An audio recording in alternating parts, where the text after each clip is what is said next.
Good morning, class. As we were reading the chapter Political Parties, we will continue this chapter.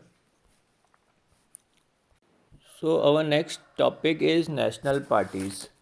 So, in India, there are around 8 national parties. All the 8 parties have to register to the ECI, Election Commission of India, and these largest parties, these 8 national parties, have some privileges.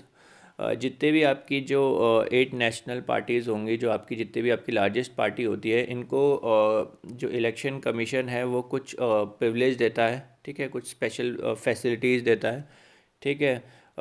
और क्या कहते हैं, इनके पास option होता है कि अपना symbol choose करने का। तो ये सब फैसिलिटीज़ दी जाती है आपकी लार्जेस्ट पार्टी को इलेक्शन कमीशन के द्वारा। और हमारे पास टोटल कितनी पार्टीज़ हैं, नेशनल पार्टीज़? 8 नेशनल पार्टीज़ हैं, ठीक है। फिर फिर सेकंड है कि आपका जो भी आपकी स्टेट पार्टी होगी उसको क्या करना पड़ेगा। स्टेट पार्टी बनने के लिए हमें 6% वोट चाहिए होंगे आपका लेजिस्लेटिव असेंबली में।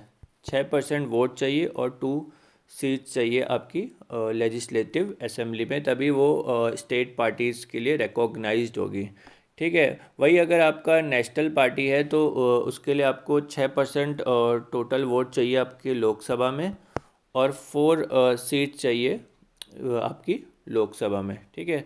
तभी वो एज अ नेशनल पार्टी को रिकॉग्नाइज, तभी वो नेशनल पार्टी कहलाएगी, ठीक है। तो ध्यान रखना, दोनों में जो परसेंटेज है वो क्या है, बराबर है। 6%, 6% वोट चाहिए आपका लेजिस्लेटिव असेंबली में, और 2 सीट्स। और यहाँ पे सेकंड आपका क्या कहते हैं, नेशनल पार्टी के लिए 6% वोट चाहिए और 4 सीट्स, ठीक है। फिर हम देखते हैं कि हमारे पास कौन कौन सी पार्टी है। जैसे कि हमको पता है, जो कांग्रेस है वो ब्रिटिश के टाइम से इस्टेब्लिश है। जो आपकी इंडियन नेशनल कांग्रेस है वो इस्टेब्लिश हुई है आपकी 1885 में, ठीक है। 1885 यानी कि सबसे it is the oldest party in India, ठीक है। ये आपकी ब्रिटिश के टाइम से इस्टेब्लिश्ड है। देन है आपकी बीजेपी। बीजेपी जो कि इस्टेब्लिश हुई है 1980 में, ठीक है। फिर आती है आपकी बीएसपी। बीएसपी है आपकी यूपी की पार्टी है बीएसपी, सॉरी ये गलत हो गया। बीएसपी बहुजन समाज पार्टी, ठीक है। ये आपकी 1984 में मायावती की पार्टी है जो, ठीक है। फिर आती है आपकी सीपीआई। सीपीआई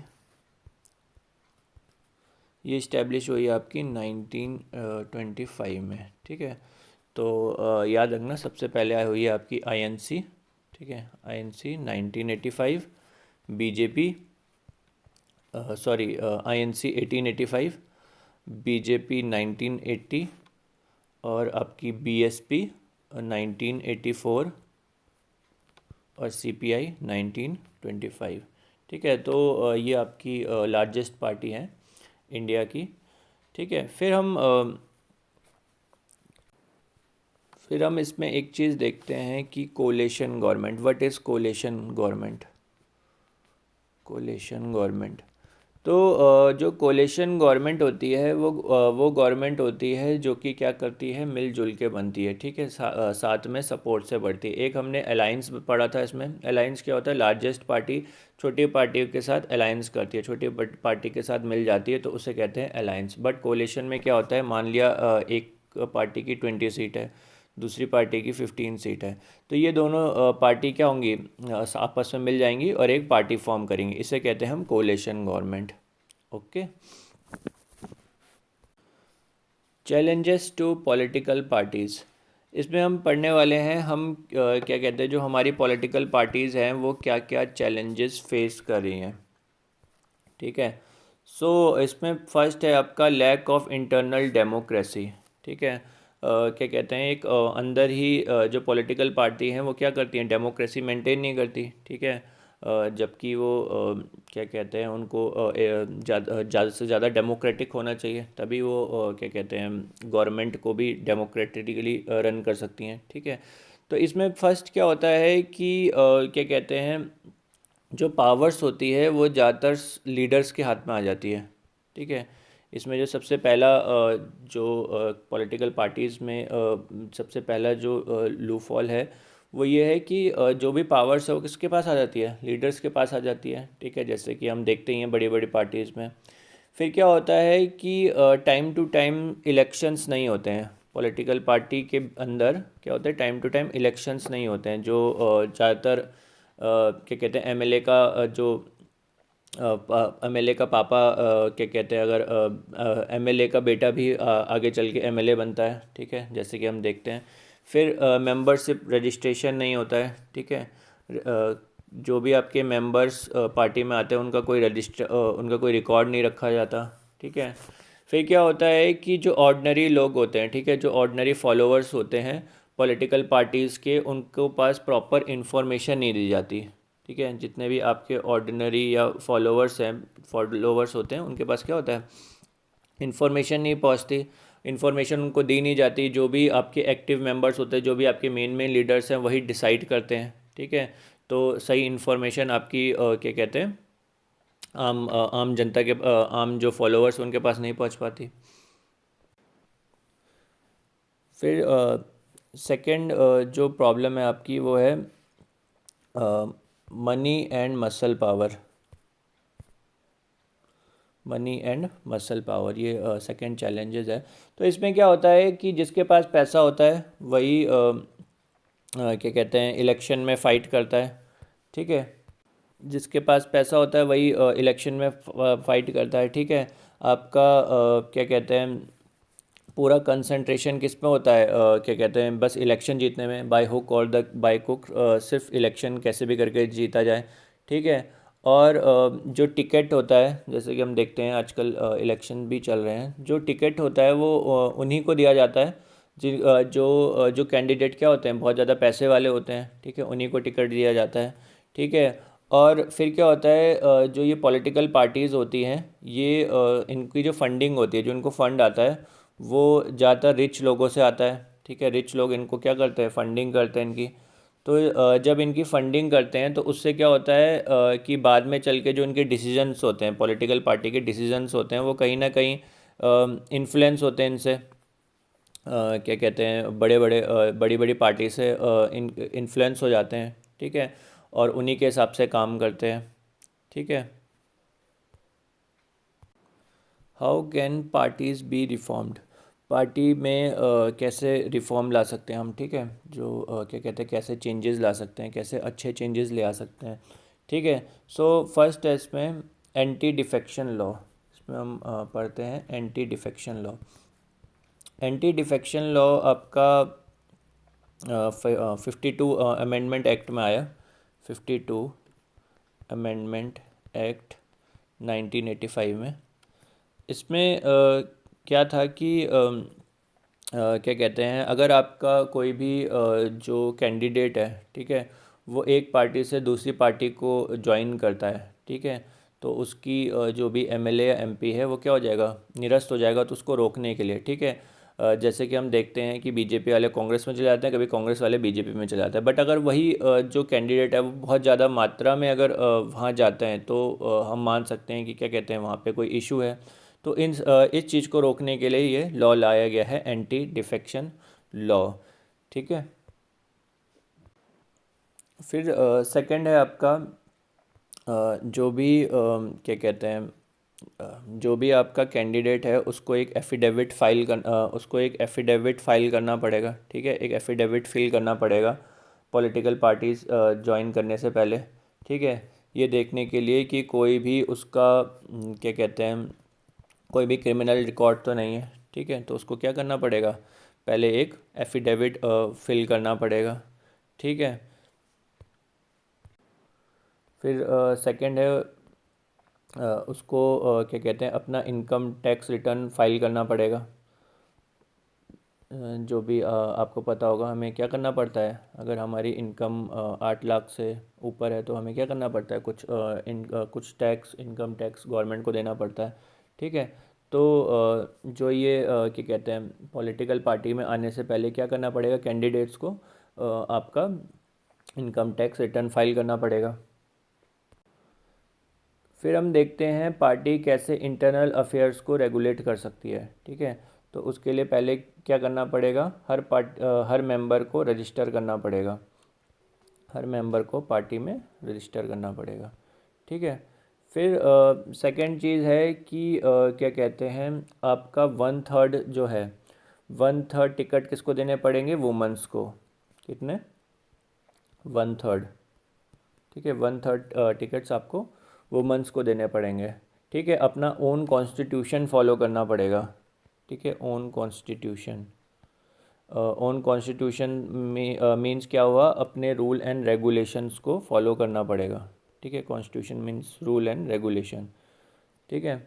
तो ये सब चीज़ें क्या कहते हैं, आपका किसी भी क्या कहते हैं पार्टी को करनी पड़ेगी, ताकि क्या हो सके, जो पार्टीज़ हैं उनमें क्या हो सके, रिफॉर्म हो सके, उनमें जो करप्शन है वो ना हो सके। तो ये सब चीज़ें किसी पार्टी को ध्यान रखनी पड़ेगी। ठीक है। तो हमने इसमें क्या क्या पढ़ा, नेशनल पॉलिटिकल पार्टीज़ में हमने नेशनल पॉलिटिकल पार्टीज़ में पढ़ा कि क्या कहते हैं, आपका जो भी पार्टी क्या कहते हैं, आपका जो भी पॉलिटिकल पार्टी अगर बनना चाहती है तो उसको कहाँ रजिस्टर कराना पड़ेगा, इलेक्शन कमीशन में रजिस्टर कराना पड़ेगा। ठीक है। फिर हमने इसमें देखा कि क्या कहते हैं, जो भी आपकी बड़ी बड़ी पार्टीज़ हैं उनको क्या मिलेंगी, प्रिविलेजेस मिलेंगी, उनको अलग से फैसिलिटीज़ मिलेंगी। ठीक है, उनको एक अपना सिंबल बनेगा।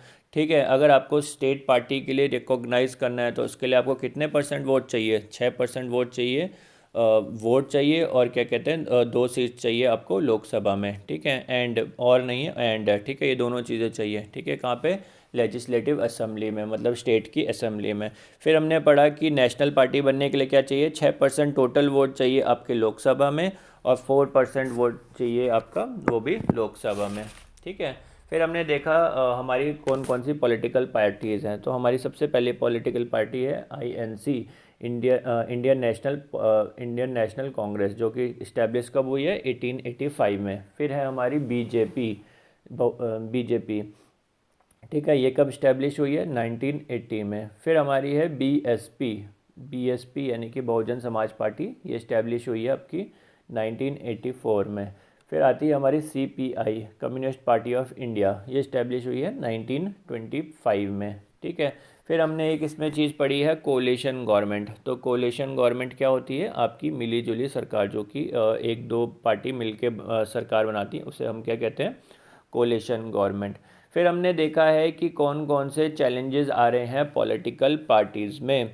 तो सबसे पहला जो क्या आ रहा है चैलेंज, वो आ रहा है जो भी पावर्स होती हैं वो कुछ लीडर्स के हाथ में चली जाती हैं। ठीक है, कुछ क्या कहते हैं, कुछ लीडर्स के हाथ में चली जाती हैं, और वो उसी हिसाब से उसको अपनी पार्टी को चलाते हैं। ठीक है। फिर आता है हमारा कि प्रॉपर टाइम टू टाइम पे क्या कहते हैं, इलेक्शंस नहीं होते हैं। ठीक है, पार्टीज़ में क्या होते हैं, टाइम टू टाइम इलेक्शंस नहीं होते हैं। ठीक है। क्या कहते हैं, आपका मेंबर्स का रजिस्ट्रेशन नहीं होता है। ठीक है। फिर सेकंड चीज़ है कि ऑर्डिनरी है जो आपका फॉलोअर्स हैं, उन तक क्या होती है, इन्फॉर्मेशन नहीं पहुंच पाती है प्रॉपर, जो भी डिसीजंस लिए जाते हैं वो ऊपर ऊपर ही लिए जाते हैं। ठीक है। फिर हम देखते हैं मनी एंड मसल पावर। ठीक है, मनी एंड मसल पावर का मीन्स है आपका जिसके पास पैसा है उसी कैंडिडेट्स को आपका टिकट दिया जाता है। ठीक है। और फिर हम देखते हैं कि क्या कहते हैं, जो भी हमारा कोशिश करी जाती है, वो कोशिश की जाती है कि बस इलेक्शन जीता जाए, बाय हुक और बाय को कैसे भी करके इलेक्शंस जीता जाए।